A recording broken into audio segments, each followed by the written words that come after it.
In this video, I'm going to teach you how to connect EZVIZ C6N camera to mobile. It's a very easy process, so make sure to follow along. You can easily set up and use your C6N camera while connected to a smartphone. To do this, you need the mobile app. So open the Play Store or the App Store and look for EZVIZ.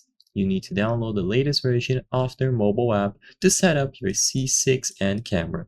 So once you have the app downloaded, you will need to register using either your email address or a phone number. So create your account using either of these options.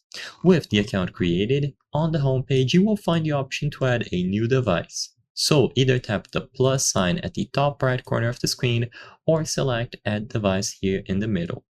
Now you can choose cameras. To add the C6N, go to the cameras menu. Of course, if you have another type of device, you can choose something else. But for this video, I'm going to be focusing on the cameras option.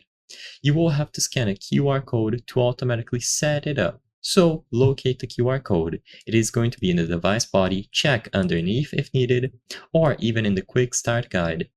If you cannot find the QR code for whatever reason, then use this option here at the bottom, cannot find or lost QR code, and they will give you additional instructions. Now, once the QR code has been scanned, they will give you some details here. Make sure that the Wi-Fi signal is strong, preferably as close to the router as possible. Make sure that the device is powered on and be in close proximity with the router, the smartphone, and the camera. This will ensure that the connection process is going to go smoothly. So tap start and first power on the C6N camera. Make sure that it is plugged in, powered on, and wait until it starts up completely. Once you see the indicator on the camera flash blue, take this option and then select Next. Again, if you need help, you can tap on the option here below it.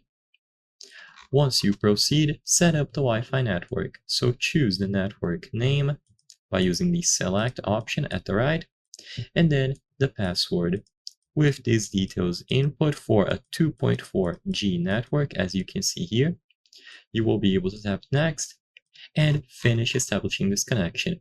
Give the C6N camera a name and assign it to a room. So I hope I was able to help you. If this video helped you, please consider subscribing. As you can see, 83% of the people watching our videos are not subscribed. By subscribing, you can help us make higher quality videos. Thank you for watching, and I'll see you on the next one.